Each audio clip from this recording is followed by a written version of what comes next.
Hi, friends. Thank you for joining us for another episode of Hello APGD, a neighborhood podcast about the Audubon Park Garden District in Orlando, Florida. I'm your host, Michael Lothrop, and my guests today are Dawson Amico and Vern Renzette of Fleet Farming, a nonprofit urban agriculture program based in Audubon Park and featured at the Monday night market in the Stardust parking lot from 5 to 8 p.m. Visit the market's website at audubonmarket.com and be sure to follow Fleet Farming on Facebook and Instagram. If you'd like to be a guest on the show, or if you'd like to be a sponsor, please feel free to message me on Instagram at HelloAPGDPod. Thank you for listening. This episode is brought to you in part by Trevor Brown of Fannie Hillman and Associates. For listings, market trends, helpful homebuyer and seller tips, email directly to Trevor at fanniehillman.com or find him on Instagram at TrevorBrown407.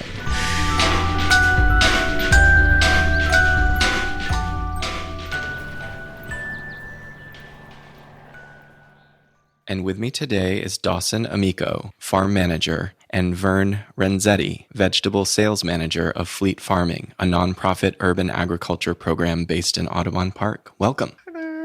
Thank you. Yeah. Thank you. I'm so excited to talk to you both.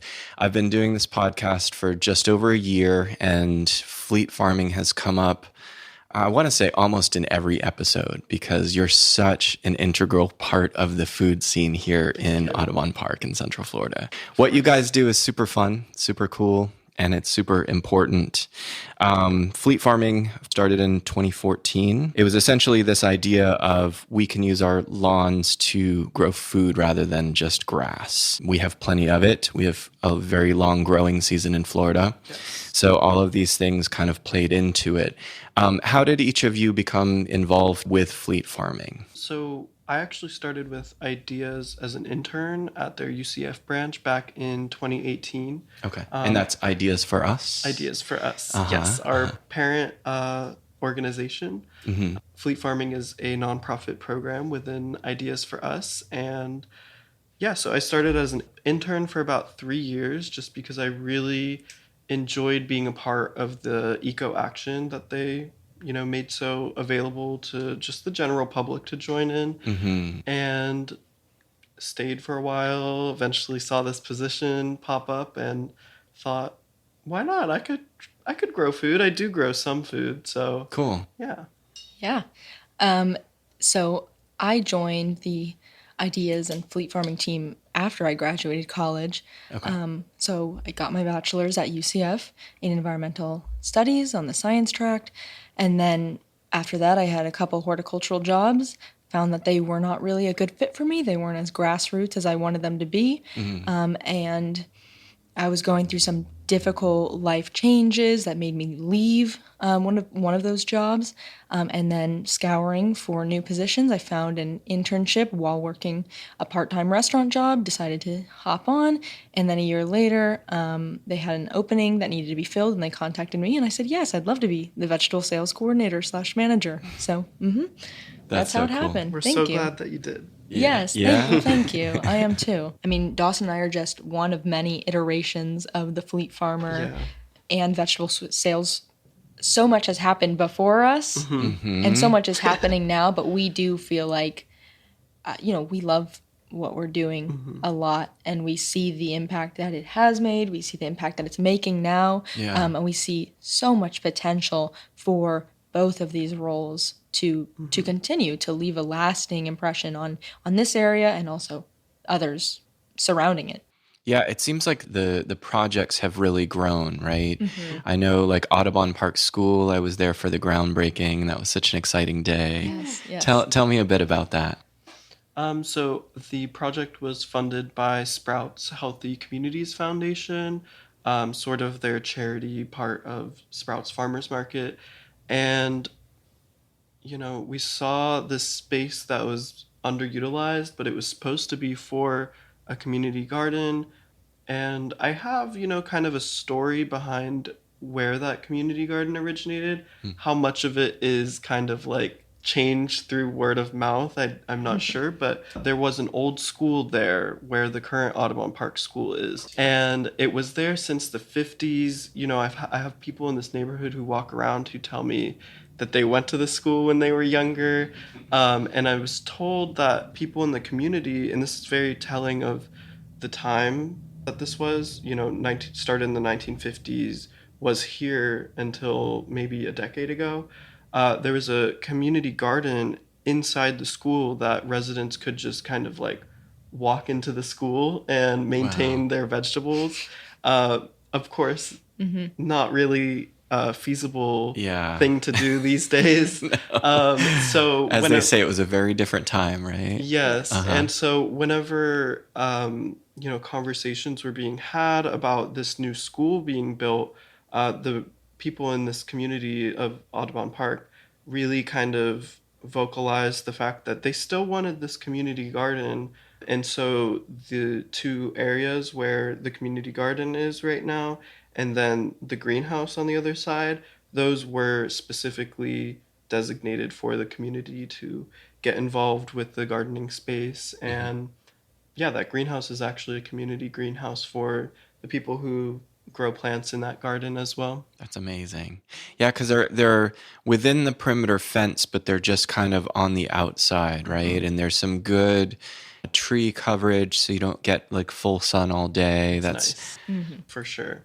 There's kind of a little stage built around the trees there too. I don't know that I've seen that utilized yet, but that's such a cool feature, right? Yeah, we had one event where Sprouts kind of brought their mobile farmers market. Mobile farmers market mobile, I guess yes, we can call it. Like a drivable farmers market. Yeah, and so we also were, of course, kind of renting out those beds that we had created to people in the community that day as well. So we utilized it then.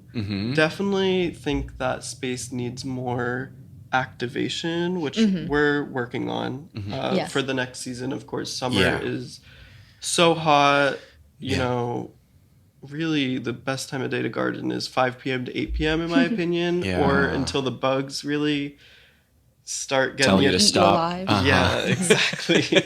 So, fall programming, we're going to definitely be activating the space a little more. I love that word too. I love that you're using the word activating because it's there and it exists, but how inviting we make it is, we have to provide some, I think, education, some resources for what should I grow now? How should I be arranging my plants or seeds in those beds?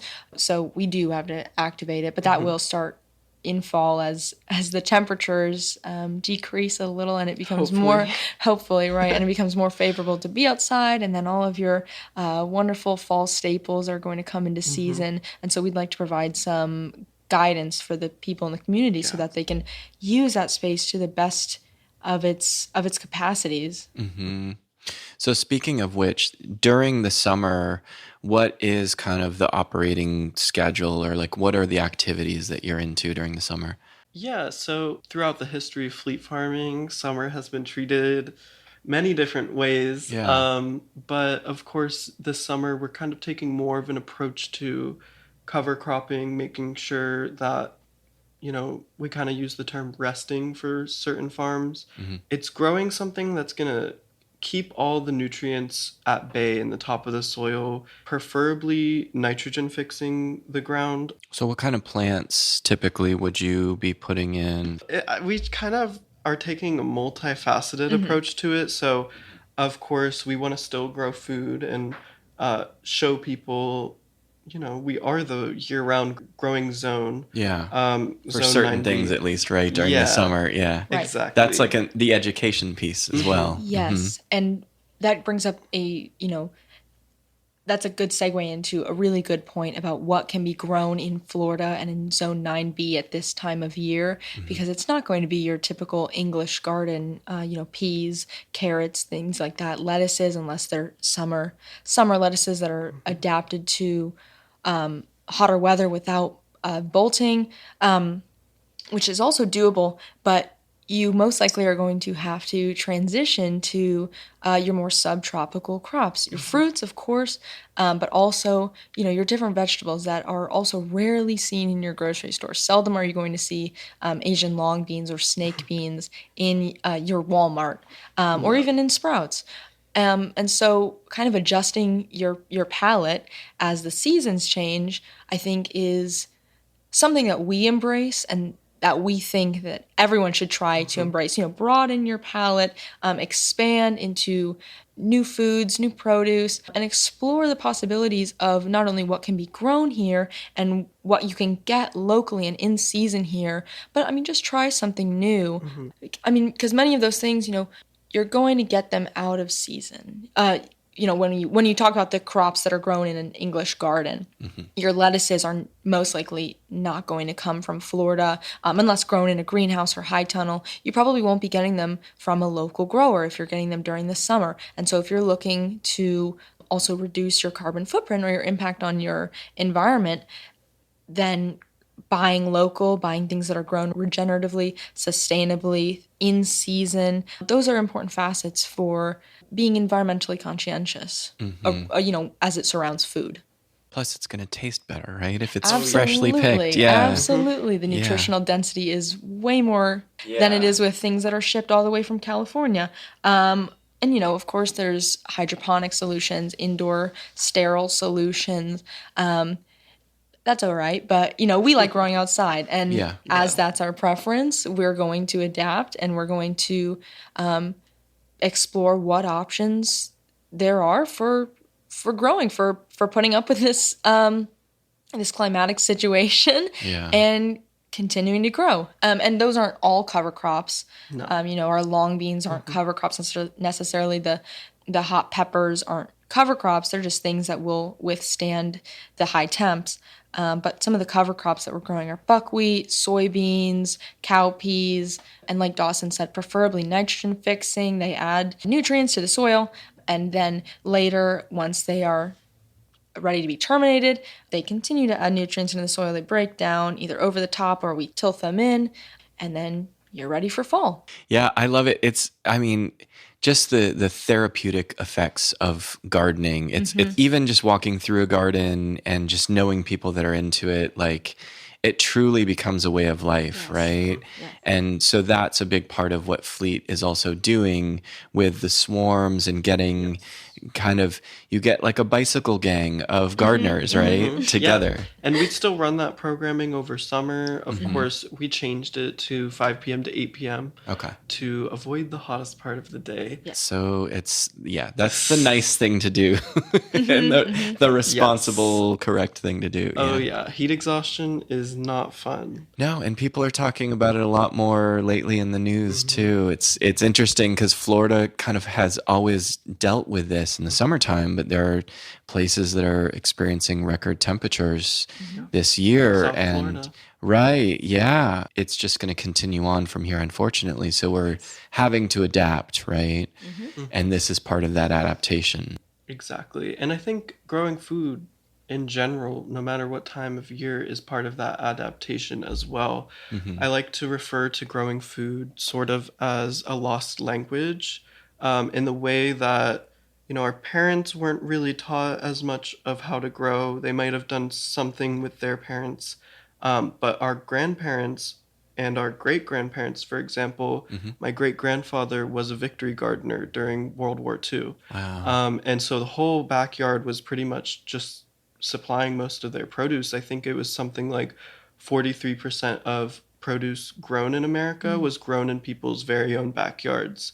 So I like to, bring that up to people and be like, we can do this and we can grow a majority of food in our backyard for our diet. Of course, keeping it within reason. And sometimes people don't have time to garden, especially with their busy work life schedules. But it should be something that is fun, like you said, and something where, you get off work and you're excited to go into your garden. Yeah. Or excited to save money on grocery bills. Yeah. Whichever lens it is. And get just the best quality, I mean, you can't fake that fresh picked taste of anything that you get from a garden, right? Oh, yeah. And it's hard to come back from that because it's like, you'll go to Publix and get something or go to Sprouts and it's like in a pinch you get those things, right? But you know the difference is going to be there in the fall here when you're going to the farmer's market and you're getting all your stuff fresh. Oh my God, yes. It's the best. I mean, it's like a way of life, and it's just something that I think we are adapting to kind of what we learn and what is sort of the more responsible shopping and I don't know, supporting the people that are making this happen as well.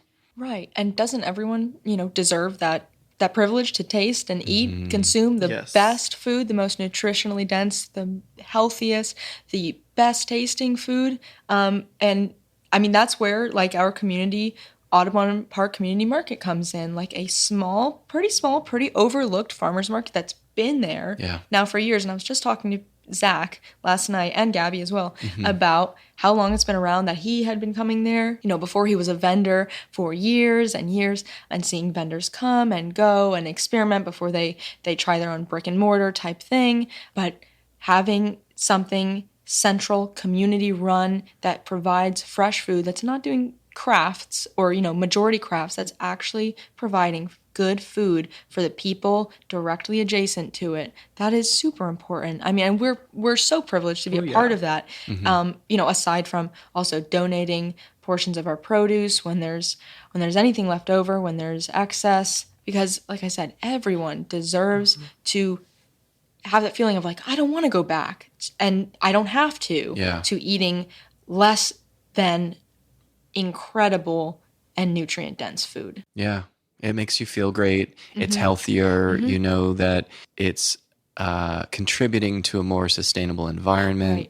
Right. It's grown responsibly. So everything that you guys do is to organic standards, even though it's not certified, is as close as you can get. Like essentially where you are creating a garden, the preference or sort of the benchmark is that it hasn't been sprayed with anything for 2 years, and there's a whole process. So tell me about kind of how that works with that process of adding compost and amending the soil, and there's like a sun process as well. Oh, solarization. Tell me about that. That's so cool. We are very into soil here. Yeah. It's all about soil. And when you say we are grown organically, sometimes we have this joke where we say beyond organically because, sometimes organic standards, you're still spraying your crops with chemical pesticides, or you're using, like single-use plastic tarping, plastic that mulches. You cannot reuse. Yeah. Right. By those standards, you're not allowed to reuse them. So it's, organic and regenerative should not be confused. Gotcha. In the market. There is a higher standard than organic, right? Perhaps, yes. It's like organic's good, but we can always do better. Is that the idea?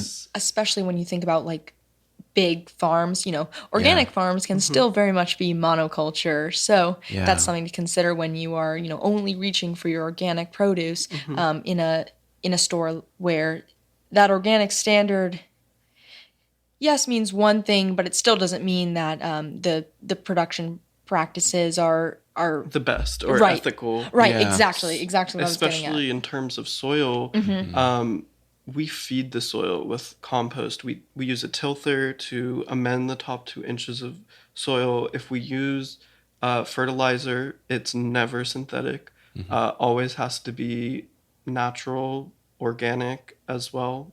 So we nature makes that, right? Exactly. Animals and plants and organic matter, right? Of course. And so biochar, I love talking about biochar. I can talk for hours about it, but tell me about what that is. So biochar is pretty much habitat for microorganisms in the soil that will build your soil over time.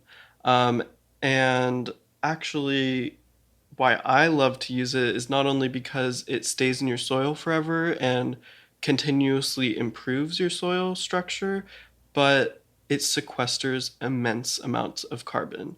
And like this, so there's carbon dioxide, of course. There's methane, which is released from anaerobic digestion of our waste.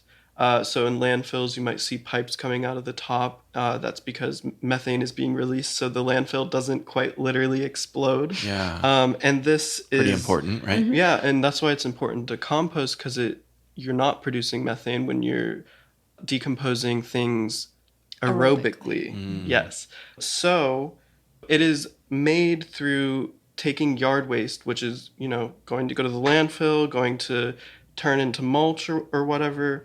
And we burn it to a point where it is not completely burnt. And ideally, everything should be dry so that you're not releasing smoke. And pretty much it is your char pieces that are not completely burnt through and turned into ash. And if you crack it open, you'll look and there's a bunch of pores, and that's where those microorganisms live. And to talk more about methane is 30 times more heat trapping than carbon dioxide, which is why it's important to compost.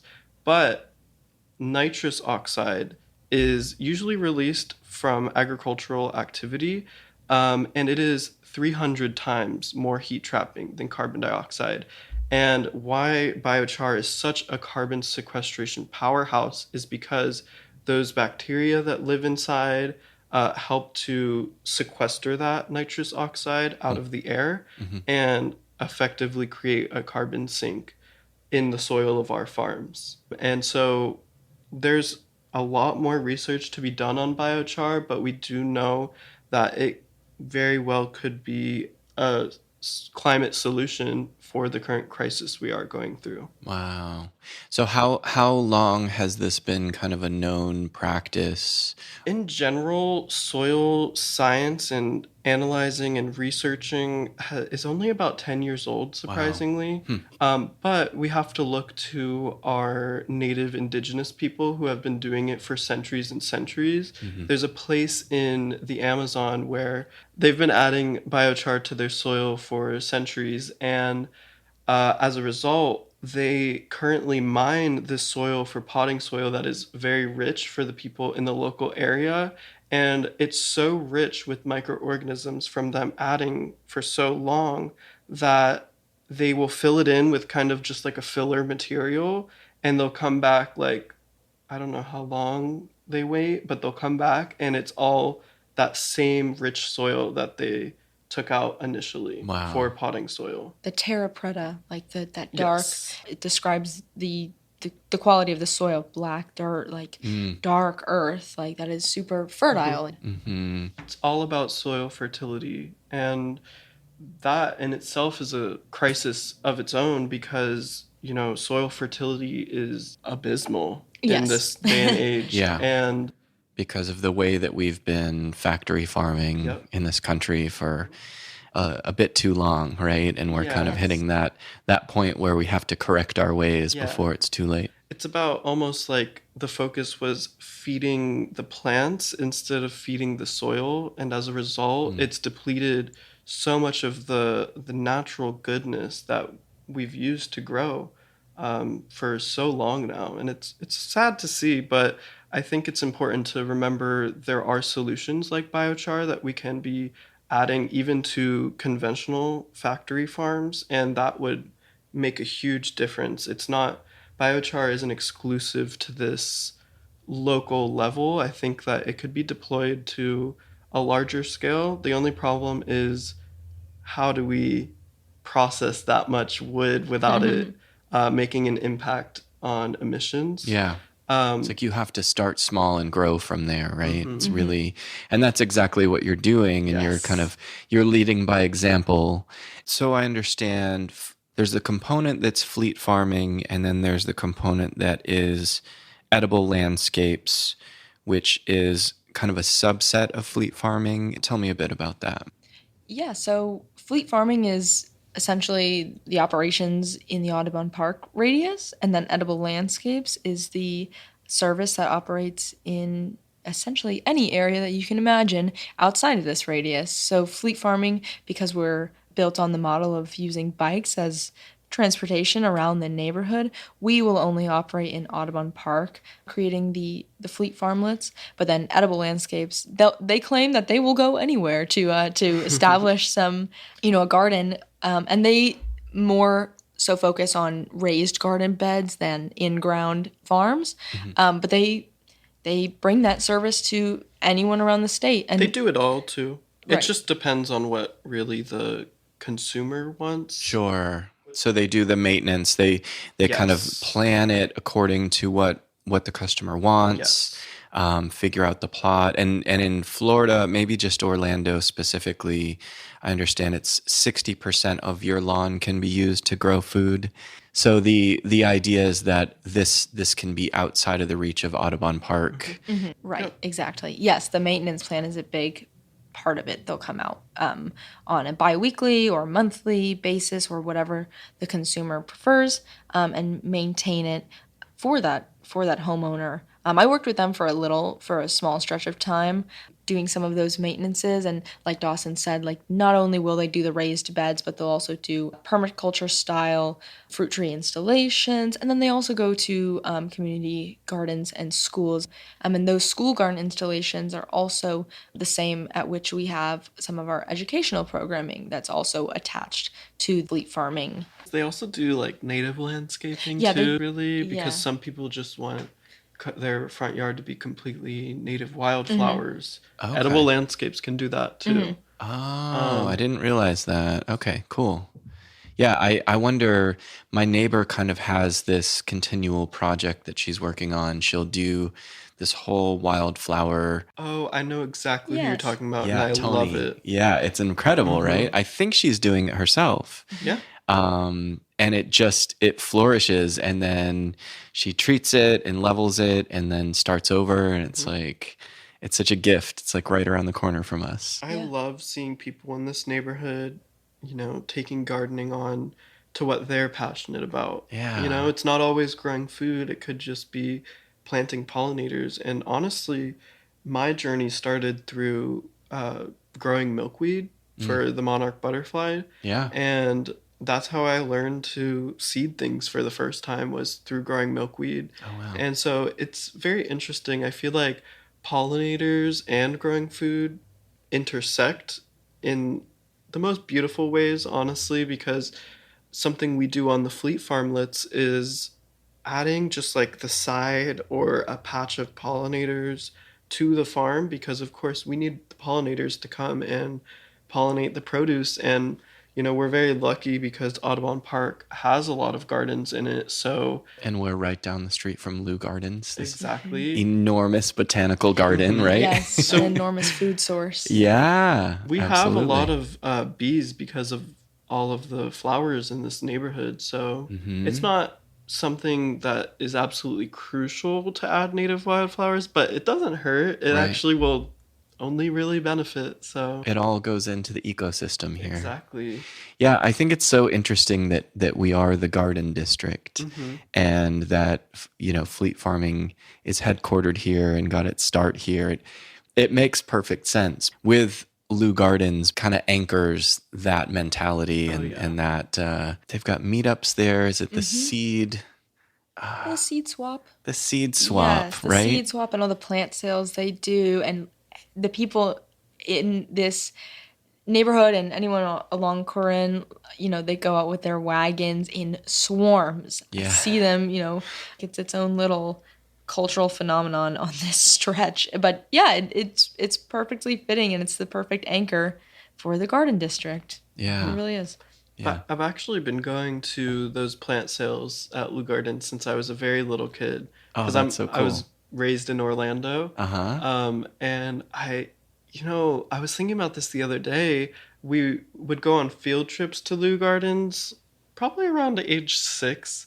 And I remember all the citrus. I remember there's this little spot, I think by the Rose Garden, where they grow food kind of as a model for people. Yeah. That was one of my first times ever seeing food actually like being grown in front of my face. What a memory. That's so yeah. cool. So I love that. yeah, I love it. And I think that experience happens to a lot of people when they visit the Fleet Farms, because we're so disconnected from what the plants that grow the food look like. Yeah. Some people don't even know that those fruits or vegetables are growing on this plant in the farm, in the front yard of people's houses in Audubon Park. So Yeah. I'm really happy to kind of be able to provide that with Vern for the community here, really connecting them back with their roots. Because if you're here and you're alive today, your ancestors were farmers. Right. So yeah, it was all hands, right? Before we had kind of these big conglomerates doing all, the bulk of the food production. So we're trying to take it back and do it right again, the way that it was done before, which is just such an interesting concept, right? The fact that like we had it, or even the indigenous people here before us had it right. And if we just continued, we wouldn't have a lot of the problems that we have. But completely agree. We can be slow learners, we're not the best at listening sometimes. And hopefully this next generation, I feel like it's cool to listen to other people now, right? I think that the next generation really gives me a lot of hope because of the ways that people can get involved and educated. Yes. They take the time to learn these things and care about them deeply. And that's kind of what's going to change the narrative and change outcomes, right? Yeah. It's very interesting now as a somewhat older person, as an adult on the younger side, it's interesting to see the proliferation of information about gardening, about horticulture, about agriculture, animal husbandry on platforms like TikTok and Instagram. It's very almost odd because they seem like they'd be antithetical to one another, social media and being outside. Right, and being outside plainly, or farming. But we see content from creators who are on big farms, dairy farms, to small urban farms. Curtis Stone, who's one of the main inspirations for this program as it exists, has a YouTube channel where he shares all about his operations and shares about other people doing or who have similar growing operations. And so to have information across these platforms that's accessible, that's oftentimes inspirational, that is pretty cool. And I do think it's shifting the tide, at least in some ways, to get the information out there, to make people aware that this is happening, this is possible, even if you don't own acres of land.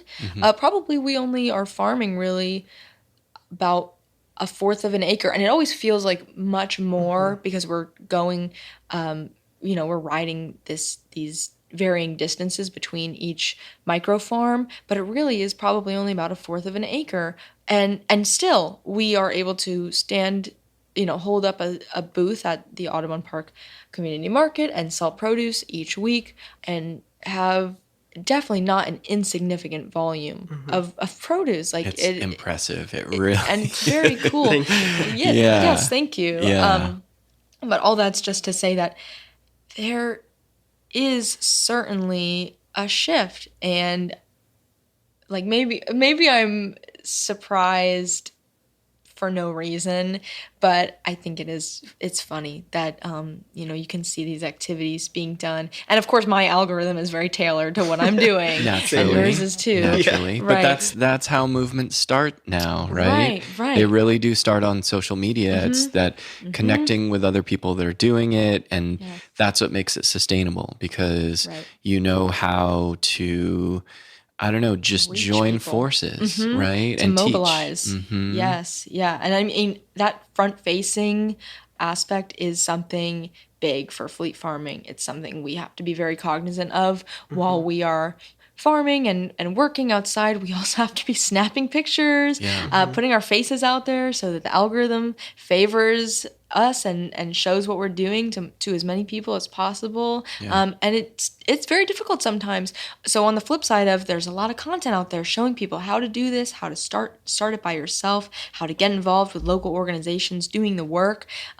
It's also a battle to ensure that your content is being engaged with, and get people to consistently come out to volunteering, get people to intern, to be interested. But we do see the fruits of our labor often, and we're very grateful for that, to be able to present ourselves to the world and then get feedback as a result of the outreach that we're doing on social media specifically. And have you found certain things kind of help with getting volunteers involved and kind of keeping that involvement going, whether it's like, as you said, the certain hours that you're doing it? It's like, if you know that you're only going to be doing it in the evening, that seems a lot more doable for somebody that has like a 9 to 5, and also they don't want to be outside during the day, right?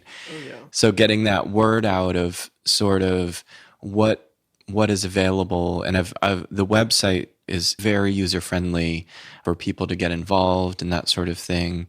Have you seen kind of a progression of that, of like more online recruiting and things like that, or do you still do a lot of in-person recruiting? How does that work?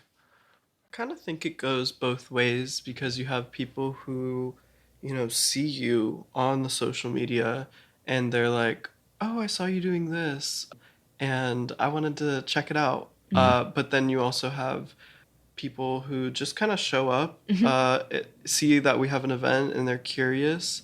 I would say that a lot of our volunteering base comes from the local schools in the area. So UCF, shout out, go Knights. Yeah. They are very involved with the teachers on campus, offering our programming as something they can do for credit hours. And we run the internship every season. Yeah, that's so crucial, because they need those community service hours anyways. And this is something fun that, I think that the idea is that if people are enjoying it and something that is within their calling, they will return to it, right? When they have the time and the energy to do it. So absolutely. Yeah. And being consistent with, we hold it every weekend, this time, every weekend. Every weekend. That helps. Yeah, people just know that they can count on it too, right? Up. Yes. Yeah, we're creatures of habit.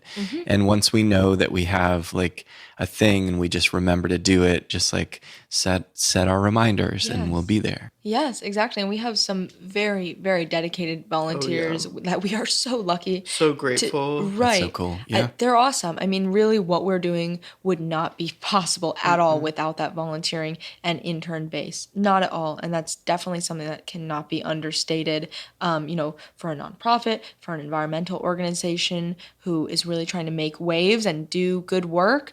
Our volunteer base is like a main source of our power, because otherwise it's mainly just me and Dawson every day. And so those more labor intensive projects that we have to tackle to make things run smoothly, builds and stuff like that, we rely on our volunteers to come through, and simply because they enjoy doing it. It's people of all age ranges. Yes, mostly a big base of students who are looking to build their career resume or get hours and stuff like that, aside from also enjoying the work. But it's also people who are older, later in their adulthood. Sometimes they bring their kids, their family members, which is really awesome. Another thing that's, I think, very recently made volunteering more desirable to be involved in is we have a new fleet of bikes, like that we only just got. Nice bikes. Oh, nice. Yeah, that we were able to secure through some funding. That was Sprouts. It was also Sprouts. That's amazing. Thanks, Sprouts. Yes. Because that definitely helps. And when I started interning, we didn't necessarily have that. What was it like for you? Very hard to organize. And it would really be based on like how many people would show up, and if I had enough bikes. And if not, what are we doing? We're walking. But I think, you make a good point about some of the other volunteers who are older. For them, it's very much about learning how to do this themselves in their backyard. And I think it's so rewarding when I hear that they're doing it themselves, even if they're in an apartment and living and they only have a balcony to work with, and they're working with it somehow. Yeah. I think it's so uplifting for me as someone who is very focused on the climate crisis. Sure. I think at least, if everyone grew something, and I think that there's throughout the years some buzzwords with fleet farming, and I think one of my favorites is like even growing herbs can help reduce carbon emissions, whether that's it's coming from a factory farm, then it's being delivered thousands of miles via truck, and then you get to the grocery store and it's plastic wrapped. Right. It's really not as much as you might need. It's kind of expensive, and just think about it, growing those herbs on your balcony in the ground at home can save you so much money. It can save the planet emissions. Yeah. And that's what we would call changing the cycle of food. Bicycle. I see what you did there. That's one of the buzzwords is changing the cycle of food. And I really do think it's possible. It just kind of takes an inward look as well as an outward look, because the power systems in place seem to be failing us to some extent. And I think growing food allows people to take control of that narrative a bit more, whether it's when they say regular farming is poisoning us with all the inputs and stuff like that. When you grow produce yourself, you can see every input that goes into it. So I really just love empowering people to do this themselves, because it's a lot. It's not easy, but it's a lot easier, I think, than some people may think it is. It really just takes maybe coming out to the fleet farms and seeing what we're growing and how we do it. So I love being a model that is accessible to everyone in the public, not just a select few that might be paying for this information. Yeah. Because I see that happening a lot too these days, is the people who are getting involved are the ones that have the means and the money to get involved. Yeah. When really They see an opportunity to monetize it, right? Because they already have money and they know that this is something that people are interested in, right? There's an audience, but it's not about the money. Yeah, and I also think that it's kind of interesting that, you could be low income growing your own food, and your food is higher quality than, say, like potentially the richest of the rich who are still eating from conventional factory farms that don't really care about the soil or what they're spraying on these crops. Yeah, that's that food sovereignty piece, right? Exactly. And that, yeah, I think that all of that is so important, that empowering, and that, I mean, just there's so much talk about mental health lately too, and just the things that kind of get us through the day and through this life. And if you find something that adds joy to your life, you should be doing that, as long as it's not harming others. And this is something that is in no way, like, this is something that helps the whole community. Like you are growing and you're feeding other people, and you're teaching other people to feed other people and themselves. And just that ripple effect of, taking that power back and really like finding that confidence to feed yourself and nourish, and nourish. yeah, That's the word I was thinking. that's the thing, right? And it's mind, body, and soul. It's like, it's all of it. And this is the work. It's worth doing. It's fulfilling. It's very fulfilling. Yeah. And I think an abundance is such a rewarding thing. I mean, when I started this job, I think the biggest things for me, like I wasn't completely into like vegetables and eating vegetables, which is kind of funny because I'm vegan. But whenever I would try these things that I had grown myself, it was like I was trying it for the first time. Tomatoes, biggest like difference that I could tell. Yeah. In terms of texture, mealiness, Right. taste. Right. And I I think, think people get turned off to tomatoes probably the most out of any fruit or vegetable, right? And it is a fruit. But that, like, from a store, it's not great usually. no, It's really so different. more often than not. Uh-huh. It's a bummer. And one that I love to tell people, additionally, watermelon. And this season hasn't been the best because it's been so wet here. But watermelon is not supposed to be hollow. That's something I tell people and they're very surprised to hear. Because when you harvest a fresh watermelon from one of the Fleet farms, you cut into it, it almost kind of like explodes like a balloon in a way. So dense. And Yeah. it's so watery. And then you taste it and it's sweeter than any watermelon that you'll ever find at a grocery store. So And that excitement from just raising something that is of such quality, and there's so much joy that comes from it. It's, and I think about work in terms of when you're in the flow of it and you just you kind of feel what you're doing is it's the right way and it's the most efficient and those sorts of things, and that it, I don't know, like making a game of it or what, however you kind of look at it, right? Those ways of, like, as they say, hacks, where it doesn't feel like an uphill battle, right? I think that's the thing that we all kind of crave and seek, and that's what makes it more doable. Yeah. Yes. There are lots of opportunities to ground oneself in the catharsis of what we're doing. So in that sense, yes, sometimes it doesn't feel like work, and it sure as hell isn't sitting in an office, like in a cubicle. Yeah. And it's like a rebellion from those things that you don't want to do, right? In a way. Yeah. Right. Yeah. And there is nothing that I would rather do all day than be outside and be able to have my toes in the dirt, Breathing sweating fresh or air. not, breathing fresh air, doing all these things that induce, the release of serotonin in your brain that so many of us are unfortunately deprived of because we're in this rat race in a corporate and capitalist world.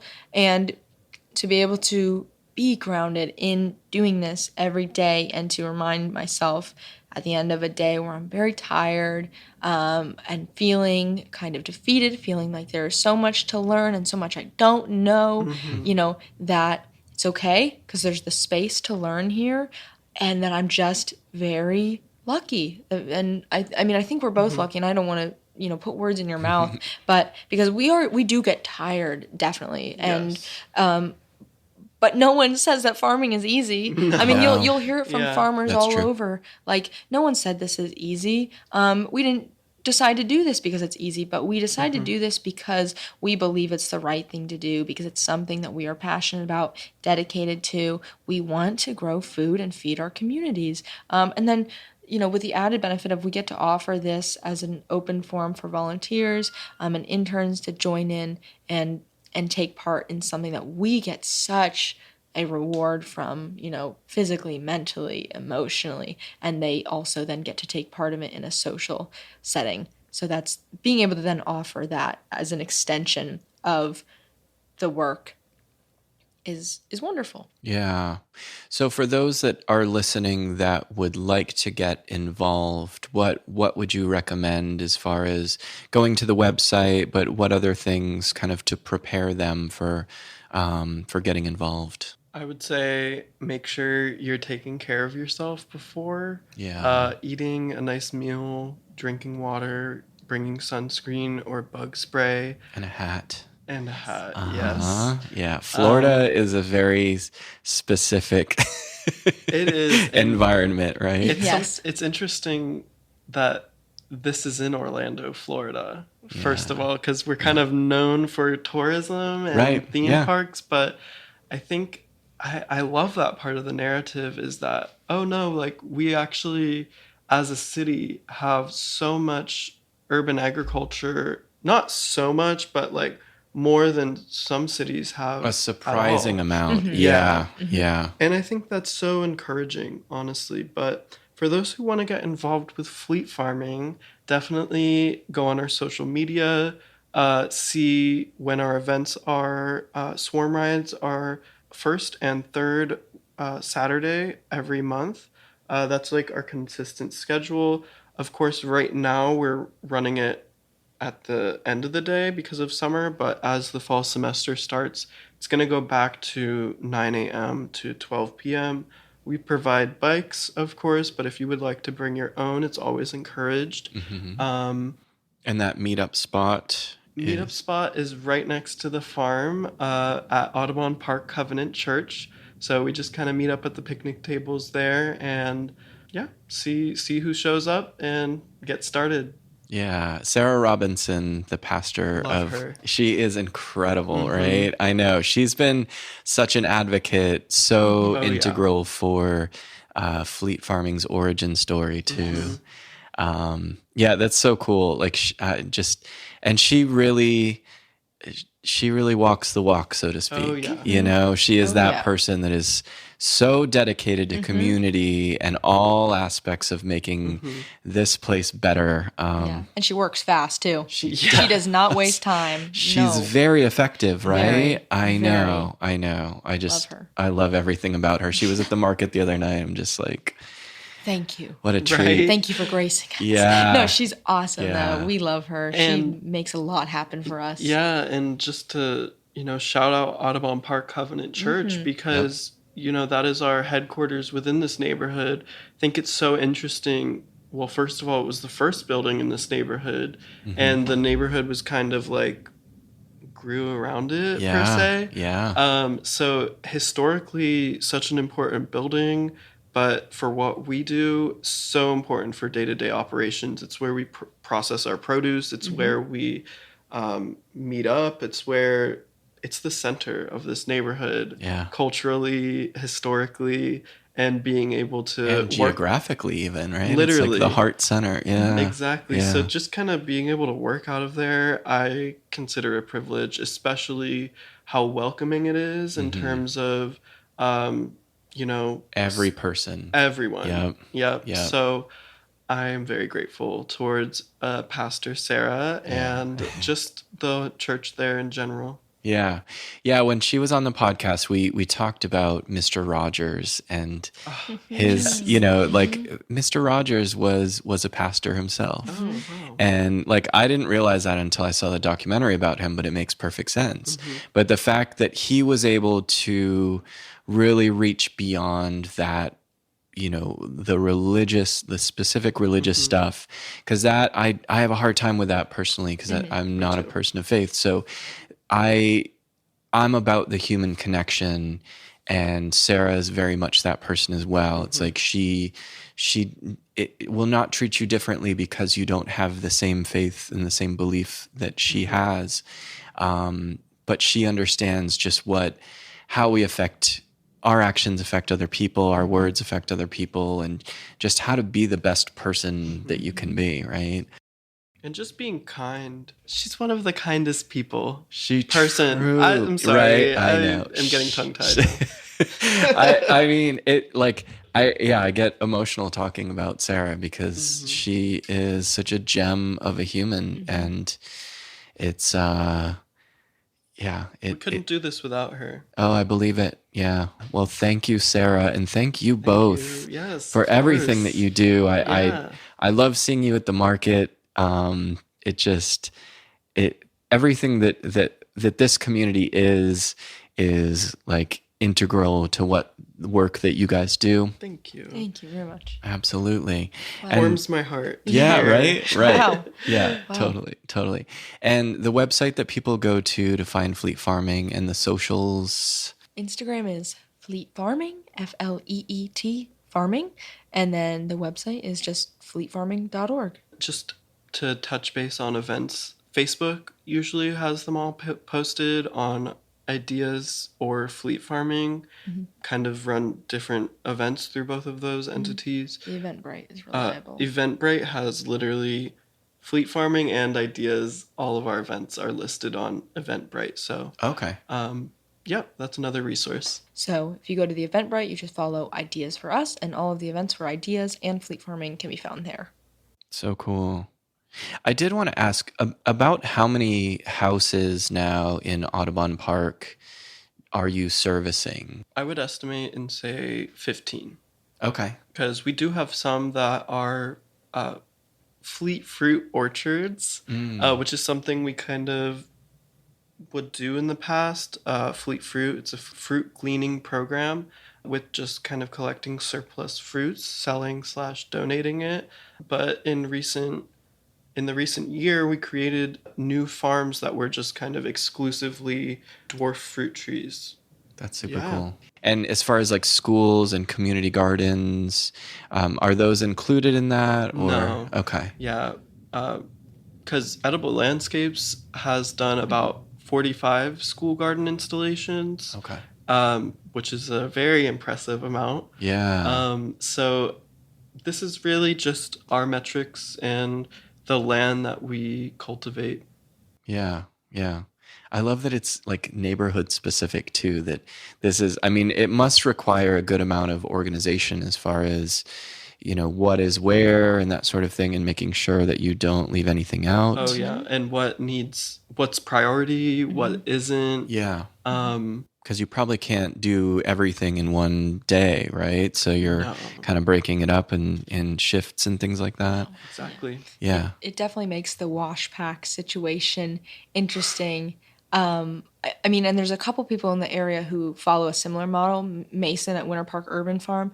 And when he first started his operations, I know he was using, the cooler at East End Market, which was about 15 minutes away from the farming operations themselves. And you kind of run into a similar conundrum when you take into account that we're using bikes as our main form of transportation, including for the harvest of the vegetables and then transporting them back to HQ, the church, and then doing the washing and packing. And on a hot Florida day, your produce is really susceptible to wilting in the short time that it takes you to get from the farm where you harvested the produce back to your headquarters. I make it work because I'm awesome, but you can say that again. Yeah. Thank you. But it does happen, and it's an interesting situation, pretty unique to the model. Yeah. Cut the leaf lettuce as fast as you can and deliver it as fast as you can back to the headquarters. Like certain things are more sturdy and they're going to be okay, but you have to plan that all out. Preparation. Like that. Yeah. Yes, preparation. Absolutely. It takes a lot of organizing, I would say, to manage 15 farms that are not, next to each other. Yeah. I think like 2 of our farms are probably next to each other, and then the rest are kind of scattered throughout the neighborhood. So it definitely takes time and effort to make sure you're not neglecting one because you're focusing too much on another. So it takes a lot of organization, and I would say, the biggest labor that you have to do on the farm, I would always do it with volunteers. I learned that kind of like pretty soon after starting as the fleet farming manager, is if you have something like, if you have to weed an entire farm, do it with a group of people instead of yourself, when it would literally take hours to do it by yourself. So don't be a hero, right? Yeah. And I mean, our volunteers are our heroes. Yes. So everyone gets to be a hero. Exactly. Yeah. Yes. And so you sell at the farmer's market. Does some of your produce go to restaurants? Was that a thing? Is that still a thing?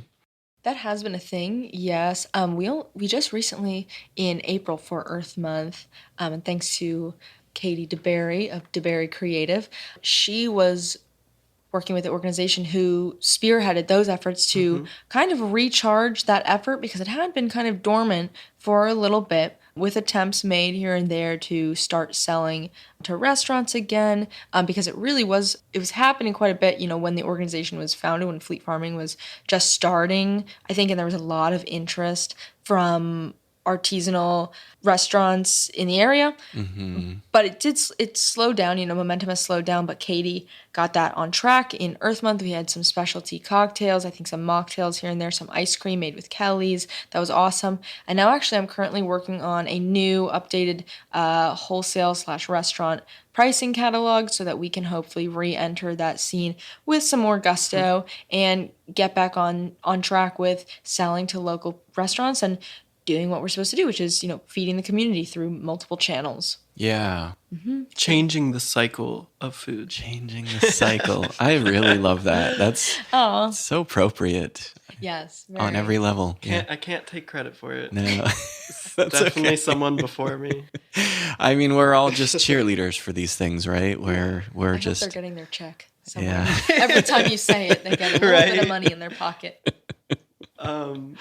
But yeah, definitely looking to get back out into the restaurant scene, focus more on intensive growing from these farms. So using every, square inch that's possible to grow as much as we can so that can be more of a reality again for us. Because I feel like when we started mostly growing leaf lettuces, so we had a high amount of that to sell and tell restaurants, hey, we have a lot of leaf lettuce for you. Yeah. And there's always a demand for that too, right? Exactly. Mm-hmm. So kind of getting back to that, but also diversifying what we're offering as well.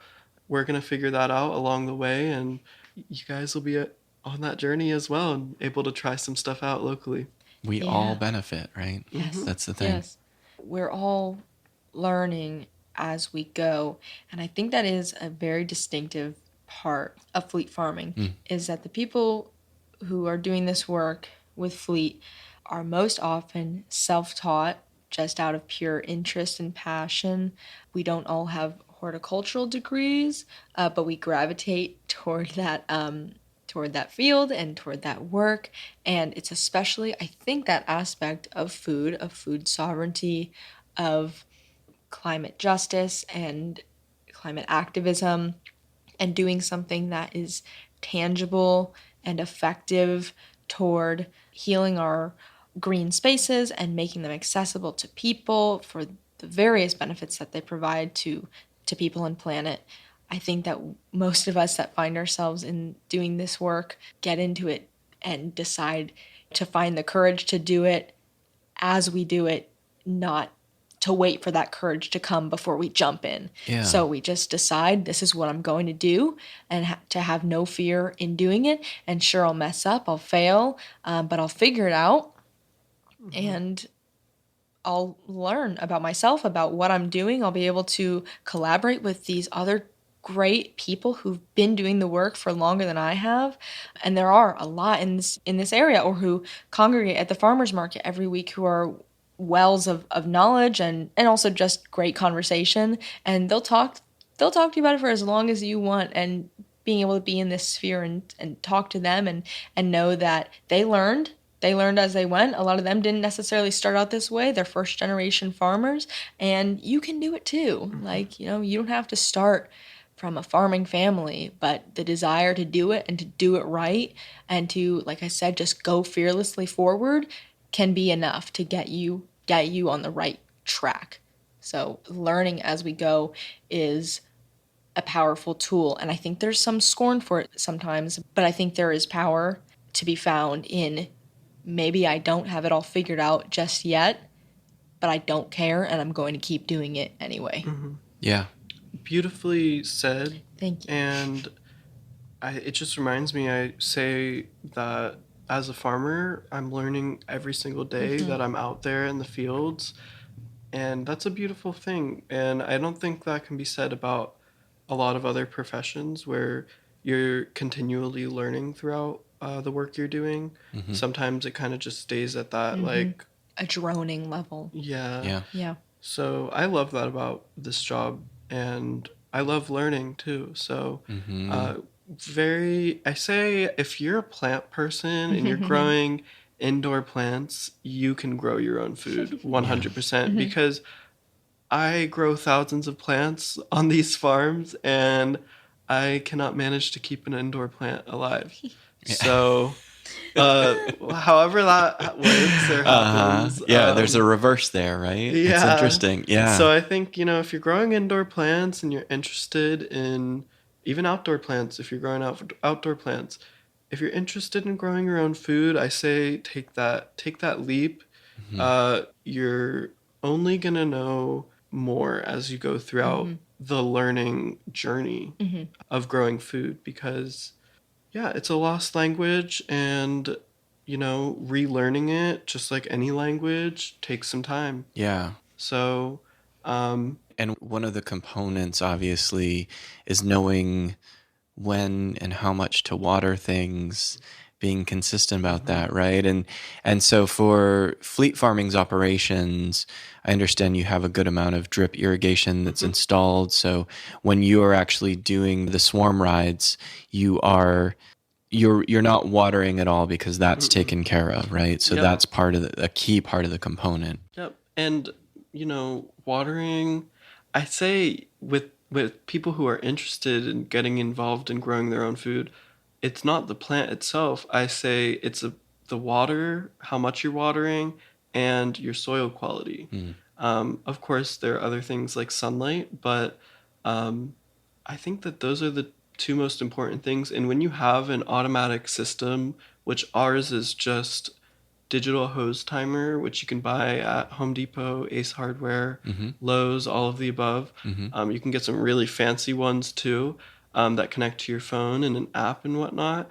But that is what keeps the farms watered. We don't do watering like that unless it's something we freshly seeded that might need a little bit of more encouragement. Sure.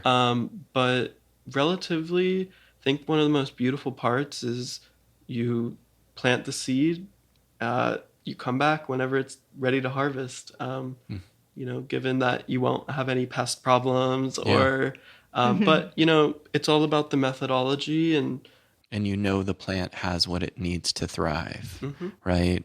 It's in the right environment, like where you plant things according to how much sun exposure, like all of those things go into mapping it out and figuring it out. 100%. And you're providing an opportunity for people to ride along and learn, which is such a key component, like that sharing that knowledge, those things that you're learning, and you, as you said, you're growing as a person and as a gardener, a farmer, along with your crops, right? Yeah. It's such a beautiful thing.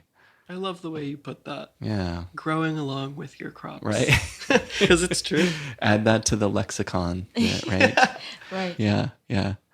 Well, thank you so much, Vern, Dawson, for taking the time to speak with me today. And as I said, for everything that you do, and just keep up the great work. You make such a difference here. So thank you so much. And thank you for having us. Yes.